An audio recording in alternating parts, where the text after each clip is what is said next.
Reality is complete, my friend.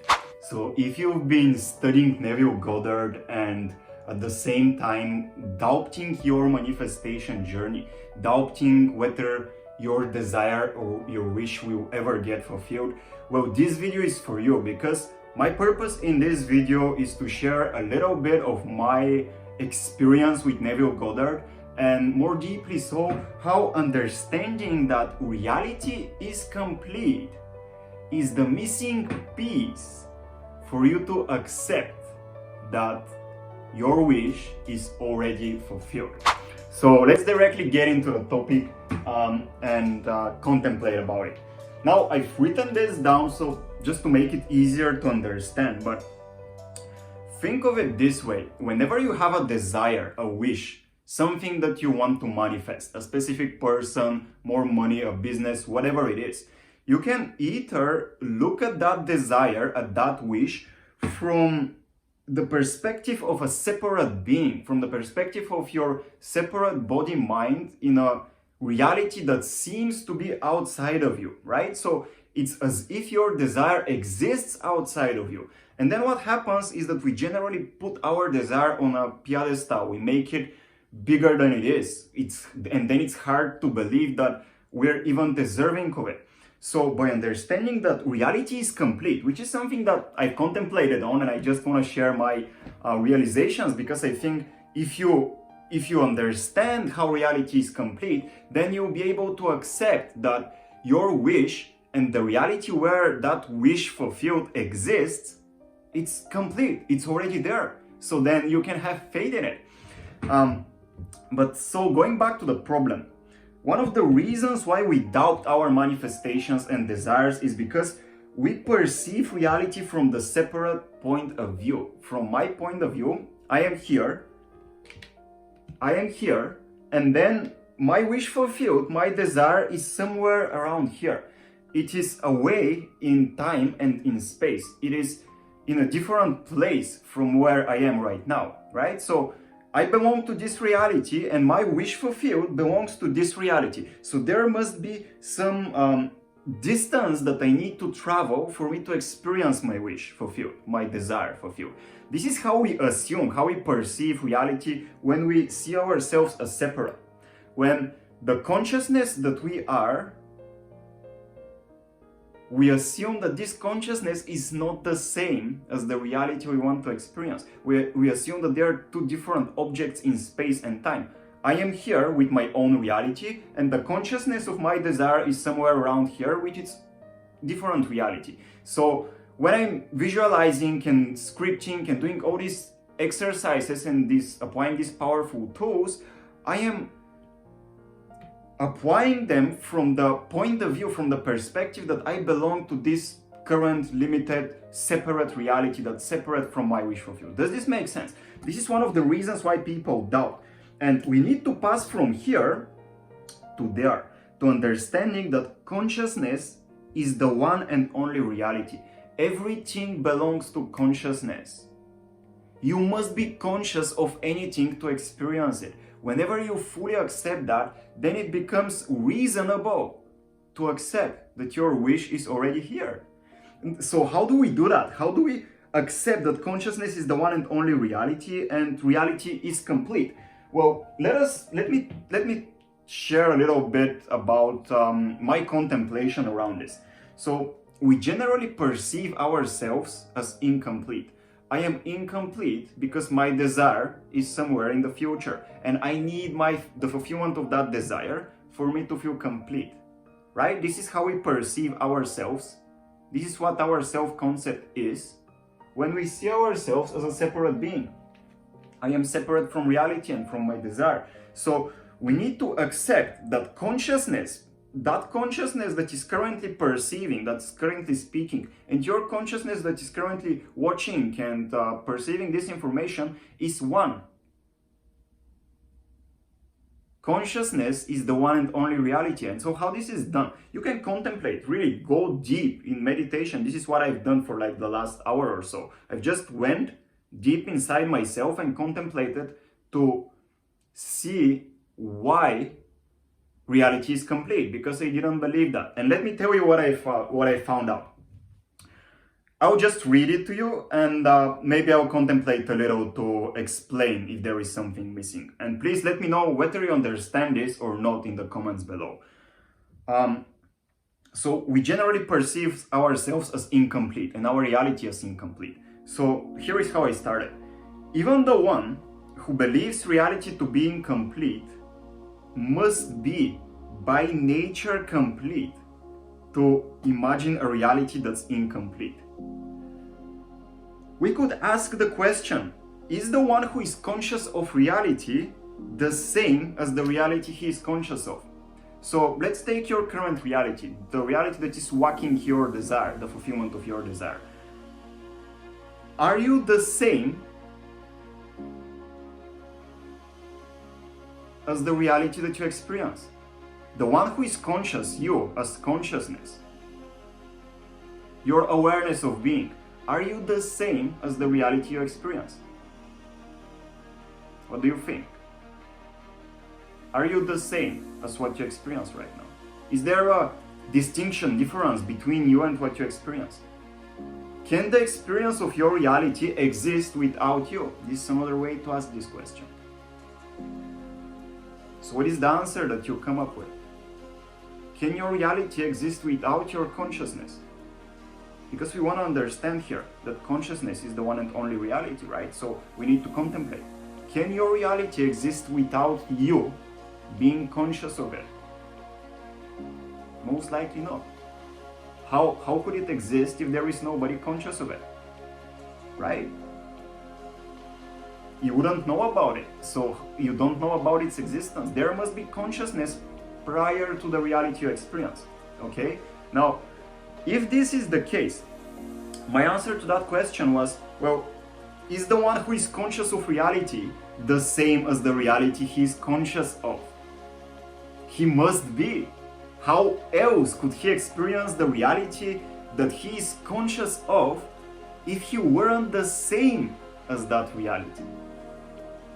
How else could you experience anything in your reality right now if you are not conscious of it?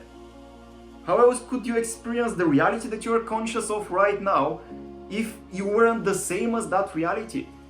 You must be conscious of the objects in that reality for you to experience them, which proves the fact that reality is complete. By itself, it must be complete.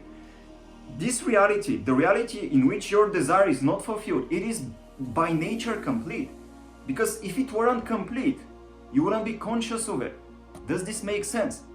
If you accept this in your current present reality with all of its limitations, then it's so much easier to accept that the reality of your wish fulfilled is as complete as this reality. Because here is the key thing you need to understand. And you can contemplate on this. I'm still contemplating on this as I'm making this video, and I will continue to do so, because this is of paramount importance if we want to work with the wolf assumption, right?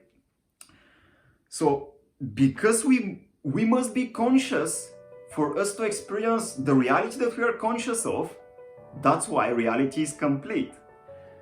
Furthermore, consciousness must be the one and only reality. For every reality one could experience, there must be the consciousness of that one who is aware of that particular reality. So even it doesn't matter if you are talking about this particular reality or the reality in which your wish is fulfilled, you must be conscious, right? So for every reality one could experience, there must be the consciousness of that one who is aware of that particular reality. So consciousness, it's prior to the reality you experience, right? So that's why consciousness is the one and only reality. You need consciousness for you to experience any kind of reality, any form of reality. The more you understand this, the deeper you understand this, the greater faith you will have in the wolf assumption. The configurations of one reality may be different from those of another. So my clothes, this room, all of this might be different from the configurations of another reality where my wish is fulfilled, right? And this is the same for you. But the consciousness experiencing them, the consciousness experiencing both realities, in its nature, must be the same. This quality of being, I am, the awareness of being, it must be the same in the reality in which your wish is not fulfilled and in the reality in which your wish is fulfilled. The consciousness is the same. So consciousness must be by default the only reality. And this is the key, this is the portal here. Reality needs consciousness to be experienced. Yet consciousness is beyond the realities it experiences. That's why the conceiver is beyond any conception he can have of himself. This is another statement that Neville talks about. So, how you can convince yourself, live in the conviction of your wish fulfilled, live in the end. You must accept that reality is complete. You must accept that consciousness is the one and only reality. Everything belongs to consciousness. And then you can give back the configurations of your present reality, all your worries, fears, all the circumstances that belong to your present reality, you can give them back to consciousness. Like, just ask yourself, am I conscious of what I am experiencing? If I am conscious of what I am experiencing, then I must be beyond it. By definition, the experience of my consciousness is beyond what I'm currently experiencing. This is how you go back to this state, which Neville says it's the state akin to sleep.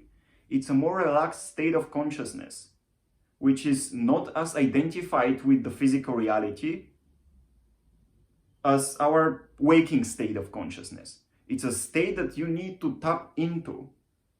And from that state, you can visualize. And when you visualize, it's already complete. Because when you visualize and you experience feelingly the objects of your visualization, the fulfillment of your desire, the fulfillment of your wish, reality is already complete.